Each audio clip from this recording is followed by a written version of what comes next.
Hi students, आप देख रहे हैं बीएससी थर्ड ईयर वालों की केमिस्ट्री का जो पेपर है। इसमें दिया हुआ है आप लोगों को पिरोल। पिरोल यानी आप लोगों की जो आज की जो स्पेशल वीडियो रहने वाली है वो पिरोल क्या है, इसके अस्थि तेल में कैसे निष्कासित किया जाता है और इसके बनाने की विधियाँ। ठीक है, इसे आप समझेंगे। लगातार हम आपके लिए रोजाना न्यू न्यू वीडियो लेकर आ रहे हैं बीएससी पार्ट 1, बीएससी पार्ट 2 और बीएससी पार्ट 3 वालों के लिए। केमिस्ट्री के जो भी आपके डाउट्स हैं, जो भी आपका डाउट्स क्लियर नहीं हो पा रहे, उन्हें कमेंट सेक्शन में आप जा कर के वहाँ पे आप कमेंट कर सकते हैं और उस क्वेश्चन का आंसर आपको मिलेगा। तो आज हम समझते हैं पिरोल क्या है, इसके अस्थि तेल कैसे निष्कासित किया जाता है, इसके बनाने की विधियाँ तथा इसके गुणों की व्याख्या कीजिए। ठीक है, पिरोल क्या है और इसे अस्थि तेल से कैसे निकाला जाता है। ठीक, इसके बनाने की विधियाँ और इसके गुणों की व्याख्या कीजिए। ठीक है, समझते हैं कि अस्थि यानी पिरोल क्या है।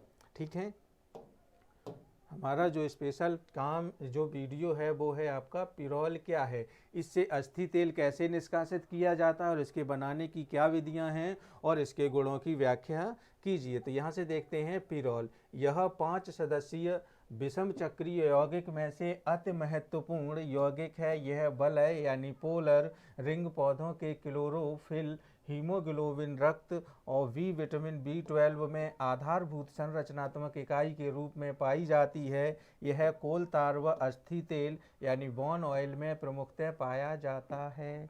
ठीक है, याद रखने वाली चीज है। कहाँ कहाँ मिलेगा, देखिए है क्या, यह 5 सदस्य यानी पहले तो कि पिरोल है क्या, कि पिरोल 5 सदस्यीय विषम चक्रीय यौगिकों में से अति महत्वपूर्ण यौगिक है।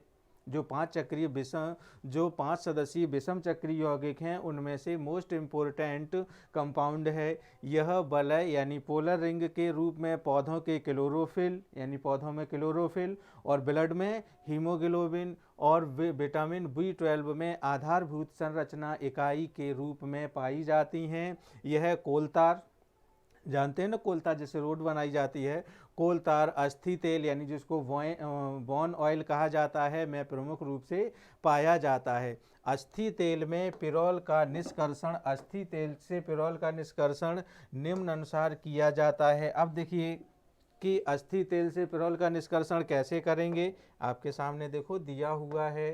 देखिए यहाँ से समझ सकते हैं। देखिए दिया है अस्थि तेल। ठीक है, अस्थि तेल से यानी क्षार से या फिर धोने से अम्लीय अशुद्धियां जो होती हैं उसकी वो दूर हो जाती हैं, अम्लीय अशुद्धि रहित हो जाता है। और तनु अम्ल से जब इसे धोएंगे तो क्षारीय अशुद्धि रहित अस्थि तेल प्राप्त होगा, जो प्रभाजी आसवन करने पर यानी प्रभाज करने पर 100 से 150 डिग्री सेंटीग्रेड पर पोटेशियम पिरोल देगा। और इसे भाप आसवन के द्वारा क्या प्राप्त करेंगे, शुद्ध पिरोल, जो हमारा मेन आपका प्रोडक्ट है वो आपका प्राप्त होगा शुद्ध पिरोल। यहाँ से इस चक्र के द्वारा आप इसे समझ सकते हैं। यहाँ दिया है अस्थि तेल है, क्षार से या फिर इसे धोने पर अम्लीय अशुद्धि रहित हो जाता है। उसके बाद इसे तन अम्ल से जब धोएंगे तो क्षारीय अशुद्धि रहित अशुद्ध तेल प्राप्त होगा, अस्थि तेल प्राप्त होगा। उसके प्रभाजी आसवन जब करेंगे तो 100 डिग्री सेंटीग्रेड से 150 डिग्री सेंटीग्रेड पर जब इसको संलग्न करेंगे तो पोटेशियम पिरोल प्राप्त होगा। और फिर इसे पोटेशियम पिरोल को क्या करेंगे, भाप आसवन विधि देंगे, भाप आसवन विधि के द्वारा शुद्ध पिरोल प्राप्त हो जाएगा। ठीक है, अब पिरोल बनाने की विधियां क्या क्या हैं, देखिए पायरोल किस तरीके से बनाया जाता है। पायरोल बनाने की विधि देखिए दी हुई है यहाँ पे।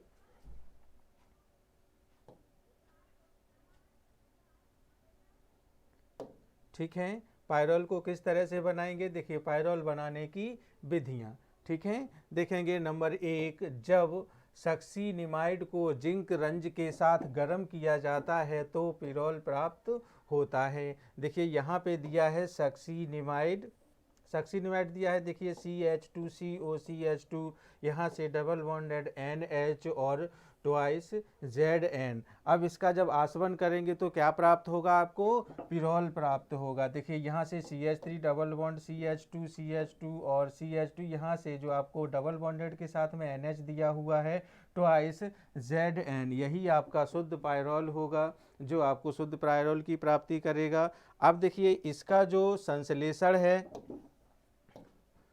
इसका संश्लेषण एसिटिलीन और अमोनिया यानी अमोनिया सभी लोग जानते हैं, इसका संश्लेषण एसिटिलीन और अमोनिया के मिश्रण को एक लाल तप्त नली में यानी रेड हॉट ट्यूब में प्रवाहित करके भी किया जाता है। यानी हैवी टेम्परेचर देंगे तो ये क्या करेगा, देखिए CH3 ट्रिपल बॉन्ड CH3, यहाँ भी CH3 triple bond CH plus NH3। अब ये आपको क्या देगा, एसिटिलीन 2 मोल से, यानी इसके जो 2 अणु होंगे वो क्या करेंगे CH। अब देखिए यहाँ पे जो दिया है CH, ये सिंगल बॉन्ड से अटैच होगा CH के साथ, लेकिन जो नेक्स्ट वाला CH होगा ये डबल बॉन्डेड होगा और NH के साथ में जो हाइड्रोजन गैस होगी वो इससे अलग होकर के शुद्ध पायरॉल प्राप्त होगा यहाँ से। ठीक है, ये आपके संश्लेषण विधि से थी। तीसरा देखते हैं आपका औद्योगिक निर्माण में। अब देखिए जो इसका औद्योगिक निर्माण है वहाँ पे इसकी क्या योगदान है। देखिए औद्योगिक निर्माण फ्यूरेन और अमोनिया के मिश्रण को भाप के साथ Al2O3 की उपस्थिति में गर्म करने पर पायरॉल प्राप्त होता है। देखिए यहाँ से आपको इस तरह का स्ट्रक्चर मिलेगा 5 हेडेड वाला, और आपको इसकी रिएक्शन किसके साथ करानी पड़ेगी, अमोनिया NH3 के साथ। ये Al2O3 यानी स्टीमिंग प्रोसेस है भाप के साथ, तो आपको ये शुद्ध पायरॉल देगा। ठीक है, उसके बाद में प्रयोगशाला विधि है, प्रयोगशाला मैकेनिज्म है, वो किस तरह से होगी। देखिए प्रयोगशाला मैकेनिज्म भी आपको दे रहे हैं, यहाँ दिया है प्रयोगशाला विधि में पिरॉल अमोनिया क्यूसेट व ग्लिसरॉल को 200 डिग्री सेंटीग्रेड पर गर्म करके बनाया जाता है। देखिए अमोनियम क्यूसेट दिया हुआ है आपको, इसका देखिए स्ट्रक्चर इस अमोनियम क्यूरेट का इस तरह से दिया हुआ है। देखिए कार्बन आपके 4 कॉर्नर पे हैं और पर इस कार्बन से हाइड्रोजन यहाँ OH और यहाँ भी OH। ठीक है, सेम ये दोनों साइड्स एक जैसे होंगे। ठीक है, यहाँ पे आपका उपस्थिति होगी किसकी, प्रेजेंस COONH4 की, और ये ग्लिसरॉल जो है आपका 200 डिग्री सेंटीग्रेड की उपस्थिति होगी टेम्परेचर की। यहाँ से आपको ये शुद्ध पायरॉल प्राप्त देगा। ठीक है, शुद्ध पायरॉल यहाँ से आपको प्राप्त होगी। ये रिएक्शन आप इम्पोर्टेंट है, इसे आप अपनी कॉपी पे नोट कर लें। नोट्स बनाना चाहें नोट्स आप PDF डाउनलोड कर लें, अगर आप नहीं करना चाहते हैं तो कॉपी और पेन ले करके इस तरह के रिएक्शन को साथ साथ आप नोट करते जाया करें। उसके बाद देखिए आते हैं इसकी फिजिकल प्रॉपर्टी। पायरॉल की फिजिकल प्रॉपर्टी क्या क्या है, देखिए भौतिक गुण, यह एक रंगहीन द्रव है, यानी भौतिक गुण यानी जिसको भौतिक और रासायनिक, भौतिक का मतलब होता है जिस चीज़ को देखा जा सके, यानी देखने में, भौतिक यानी फिजिकल तरीके से, यानी हर चीज़ का फिजिकल यानी उसको बाहरी ढांचा जिसको बोलते हैं, बाहर से आप उसे टच कर सकें, देख सकें, वही इसका फिजिकल होता है। तो देखेंगे यह एक रंगहीन द्रव है यानी कलरलेस लिक्विड है, इसका कोई कलर नहीं होता, जिसका क्वथनांक 131 डिग्री सेंटीग्रेड है, परंतु वायु में खुला छोड़ने पर तीव्रता से ऑक्सीकृत होने के कारण इसका रंग है भूरा हो जाता है। यह जल में अल्प विलेय है परंतु ईथर व एल्कोहल में विलेय होता है। ठीक है, तो इसका यह फिजिकल प्रॉपर्टी है कि इसका जो क्वथनांक होता है वो ओनली 131 डिग्री सेंटीग्रेड होता है, लेकिन जब इसको वायु में ओपन छोड़ दिया जाएगा, खुला छोड़ दिया जाएगा, तो यह गहरे भूरे रंग का हो जाएगा। और जल में ये अल्प विलेय है, लेकिन ईथर और एल्कोहल में पूर्णतः यह विलेय हो जाता है। उसके बाद में आती है देखिए इसकी रासायनिक अभिक्रियाएं। अब देखिए रासायनिक अभिक्रियाएं जो दी हुई हैं, यानी रासायनिक अभिक्रिया में इसका क्षारीय गुण दिया हुआ है। देखिए नंबर 1 क्षारीय गुण, पिरॉल एक अत्यंत दुर्लभ क्षार है क्योंकि नाइट्रोजन पर उपस्थिति एकाकी इलेक्ट्रॉन युग्म पैरामेट्रिक रिंग यानी षटक के रूप में निर्माण में जो भाग लेता है, यानी रिंग यानी षटक यानी 6 कोने वाली जिस तरह से बेंजीन का होता है, भाग लेता है, तथा प्रोटोनीकरण यानी प्रोटीनेशन के लिए सुगमता से उपलब्ध नहीं होता है। इसका Kb मान 2.5 × 10⁻⁻14 और pKb इक्वल टू 13.6 होता है। इसे नोट करके रखें। इसका जो कांस्टेंट वैल्यू होता है यानी जो मान होता है वो 2.5 × 10⁻⁻14 होता है।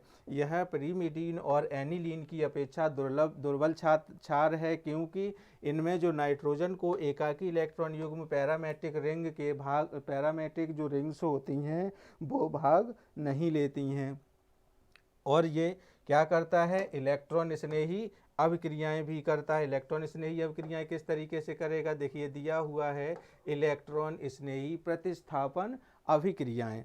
ठीक है, इलेक्ट्रॉन स्नेही प्रतिस्थापन अभिक्रिया किस तरीके से करेगा, देखिए जैसा कि पूर्व में स्पष्ट किया गया है कि पिरोल विलय में उपस्थित कार्बन परमाणुओं पर इलेक्ट्रॉन घनत्व तो अधिक होने के कारण यह योगात्मक अभिक्रियाओं की अपेक्षा इलेक्ट्रॉन स्नेही प्रतिस्थापन अभिक्रियाएं प्रमुखता से देते हैं तथा इनमें क्या होता है, विशेष करके 2.2 और 5 उत्पाद लगभग 2 से 5 यानी 3 भी हो सकते हैं, 4 भी हो सकते हैं, 2 भी हो सकते हैं उत्पाद प्राप्त होते हैं। जब इसका नाइट्रीकरण होता है, नाइट्रीकरण होगा तो नाइट्रीकरण मिश्रण यानी सांद्र HNO3 प्लस सांद्र H2SO4 के साथ पिरोल का नाइट्रीकरण करवाया जाता है तो यह पूर्णतः विघटित हो जाता है और विघटित होने के बाद में 2 नाइट्रोपिरोल मुख्यतः उत्पाद के रूप में प्राप्त होता है। देखिए 2 पिरोल नाइट्रोन उत्पाद किस तरह से प्राप्त होगा, देखेंगे यहाँ आपके सामने रिएक्शन दिया हुआ है, देखिए इसको समझ सकते हैं।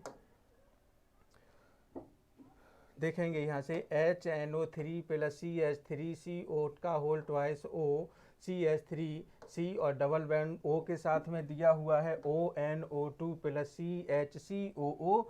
रिएक्शन आपके सामने है, देखिए यहाँ पे इसकी 5 साइड वाली संरचना जो बनी है, स्ट्रक्चर दिया हुआ है, इसके साथ में NH, N जो है आपका 2 इलेक्ट्रॉन से यहाँ पे रिलेटेड है, प्लस CH3 और C का जो कार्बन है आपका सेंटर्ड है, इसमें ऑक्सीजन डबल बॉन्ड से अटैच रहेगा। दूसरे साइड में आपका ONO2 और जिसकी जो प्रेजेंस होगी टेम्परेचर की वो 10 डिग्री सेंटीग्रेड से 20 डिग्री सेंटीग्रेड के बीच में रहेगी। जो नाइट्रोपिरोल देगा मुख्य उत्पाद होगा ये 2,3 नाइट्रोपिरोल होगा और इसको कहेंगे 2 नाइट्रोपिरोल जो आपका मेन प्रोडक्ट है, जो मुख्य उत्पाद होगा। इसके बाद में देखिए हैलोजनीकरण जो आता है, हैलोजनीकरण किस तरीके से होगा, देखिए हैलोजिनेशन में देखेंगे हैलोजिनेशन पिरोल वलय की इलेक्ट्रॉन स्नेही प्रतिस्थापन के प्रति उच्च क्रियाशीलता हाई रिएक्टिविटी के कारण इसका हैलोजनीकरण सभी सक्रिय स्थितियों पर हो जाता है। इस कारण पिरोल के हैलोजनीकरण के लिए सामान्य परिस्थितियों में विशेष अभिकर्मकों की आवश्यकता होती है। ठीक है, विशेष अभिकर्मक की आवश्यकता कब होगी, जब ये हैलोजनीकरण के लिए सामान्य परिस्थिति होंगी। हैलोजनीकरण नॉर्मल कंडीशंस में ही होता है। इसके बाद में देखिए आपका क्लोरोनीकरण, ये आपका क्लोरोनाइजेशन कैसे होगा, देखिए इसको समझ लेंगे। क्लोरोनीकरण जब सल्फ्यूरिक क्लोराइड SO2 Cl2 द्वारा पिरोल का क्लोरोनीकरण कराया जाता है तो मोनोडाई ट्राई टेट्रा तथा अंत में पेंटा क्लोरोपिरोल देता है। समझ लीजिए फिर एक बार डेफिनेशन पे देखेंगे। जब सल्फ्यूरिक क्लोराइड यानी सल्फ्यूरिक क्लोराइड SO2 Cl2 द्वारा पिरोल का क्लोरोनीकरण कराया जाएगा तो ये सबसे पहले मोनोडाई ट्राई टेट्रा और अंत में पेंटा क्लोरोपिरोल देता है। यहाँ देखिए आप इस रिएक्शन के द्वारा इसको समझ सकते हैं, स्ट्रक्चर ये बनी हुई है। यहाँ पे आपको सबसे पहले यहाँ देखिए प्रेजेंस है ईथर की, यहाँ भी प्रेजेंस ऑफ ईथर SOCl2। जब ये रिएक्शन बनेगी आपकी इस तरह का स्ट्रक्चर होगा, सबसे ज़्यादा प्रोबेबिलिटी होगी SO2Cl2 की और प्रेजेंस होगी ईथर की और ये विलायकन कंडीशन में होगा तो आपको ये क्या देगा, पेंटा क्लोरो 2H पिरोल। ठीक है, अब इसके बाद में इसका ब्रोमोनीकरण होगा। ब्रोमोनीकरण में ये क्या देगा, देखिए ब्रोमोनीकरण पिरोल का ब्रोमीन के साथ एसिटिक अम्ल की उपस्थिति यानी एसिटिक अम्ल की उपस्थिति में ब्रोमोनीकरण कराने पर टेट्रा ब्रोमीपिरोल की प्राप्ति होती है। ठीक है, ये रिएक्शन से आप समझ सकते हैं इसको। देखिए इस तरह से पेंटाहेड्रेट दिया है plus Br2 presence of CH3COOH। यहाँ देखिए आपके साथ में ये क्या देगा, टेट्रा ब्रोमोपिरोल। ओके, समझ आ रहा है। आगे देखेंगे आयोडीनीकरण इसका कैसे होगा। आयोडीनीकरण करने के लिए देखिए आयोडीनीकरण पिरोल का आयोडीन के साथ जल पोटेशियम आयोडीनीकरण पिरोल का आयोडीन के साथ में जलीय पोटेशियम आयोडाइड विलयन में आयोडीनीकरण कराने से टेट्रा आयोडोपिरोल बनता है। टेट्रा आयोडोपिरोल देखिए आपके सामने है। टेट्रा आयोडोपिरोल किस तरीके से आपको इस फॉर्म में पोटेशियम आयोडाइड की उपस्थिति होगी और इसका जब आयोडीनीकरण कराया जाएगा तो आपको टेट्रा आयोडोपिरोल प्राप्त होगा। इसके बाद में जब इसका सल्फोनीनेशन होता है, सल्फोनीकरण होगा, तो आपको देखिए सल्फोनीकरण की भी रिएक्शन प्रोसेस और डेफिनेशन आपके सामने दी हुई है। देखिए सल्फोनीकरण पिरोल का सामान्य परिस्थितियों में सल्फोनीकरण नहीं किया जा सकता है। ये कंडीशन है कि जो पिरोल है इसका नॉर्मल कंडीशन में सल्फोनीकरण नहीं हो सकता है क्योंकि सांद्र H2SO4 द्वारा पिरोल बहुरीकृत हो जाता है। इस कारण पिरोल का सल्फोनीकरण कम अम्लता वाले सामान्य यानी जो कम अम्लता वाले जो अम्ल होंगे उनके साथ सल्फोनीकरण यानी पिरीडीन सल्फर ट्राईऑक्साइड द्वारा किया जाता है, जिसके बाद में पिरोल 2 सल्फोनिक अम्ल देता है। क्या देगा? पिरोल 2 सल्फोनिक अम्ल देगा। देखिए यहाँ से आप समझ सकते हैं SO3 यानी सल्फर पिरीडीन की उपस्थिति है, 100 डिग्री टेम्परेचर है और इसके साथ में पिरोल का जो सल्फोनीकरण होगा उसका ये स्ट्रक्चर आपको दिया गया है यहाँ पे। इसके बाद एसिटलीकरण देखेंगे, इसका एसिटलाइजेशन होगा वो किस तरीके से होगा। एसिटलाइजेशन में देखिए एसिटिलीकरण में पिरोल के एसिलीकरण में 2 प्रकार के उत्पाद यानी CSL और NaCl बनते हैं जो अभिक्रिया की परिस्थिति पर निर्भर करते हैं। देखिए 2 तरह के प्रोडक्ट बनेंगे, एक तो बनेगा CSL और दूसरा बनेगा NaCl, जो कि अभिक्रिया की कंडीशन पर डिपेंड करेगा। जब पिरोल की यानी जब फर्स्ट कंडीशन देख लेते हैं फर्स्ट नंबर पे, जब पिरोल की एसिटिक एनहाइड्राइड के साथ में 100 से 150 डिग्री सेंटीग्रेड पर अभिक्रिया कराई जाती है तो एसिटिलीकरण C परमाणु पर होता है, ठीक है, तथा 2 एथिल व 2,5 डाई एसिल पिरोल बनता है। ठीक है, इसका रिएक्शन आपके सामने देखो दिया हुआ है। CH3 + CH3 कार्बन से 3 ऑक्सीजन ग्रुप्स अटैच हैं। 100 से 100 डिग्री टेम्परेचर 150 डिग्री टेम्परेचर यहाँ पे दिया हुआ है और इसका जो एसिलिनीकरण है उसका रिएक्शन आपके सामने ये दिया हुआ है, इससे आप समझ सकते हैं। नंबर 2 है, देखेंगे इसको कि जो परंतु यही अभिक्रिया जब सोडियम एसीटेट की उपस्थिति में संपन्न कराई जाती है तो एसिलीकरण की अभिक्रिया नाइट्रोजन परमाणु पर होती है। वहाँ पर देखिए डिफरेंट परमाणु पर होगी, यहाँ किस पे होगी? नाइट्रोजन N परमाणु पर होगी। देखिए यहाँ से देख सकते हैं N जो दिया है डबल इलेक्ट्रॉन यानी 2 इलेक्ट्रॉन्स के साथ में है। यहाँ पे सेम स्ट्रक्चर वही CH3COONA यानी सोडियम, यहाँ पे Na दिया हुआ है आपका CH3COCH3CH3SO है, यानी ये कहा जाएगा आपको N एसिटिल थीरॉल।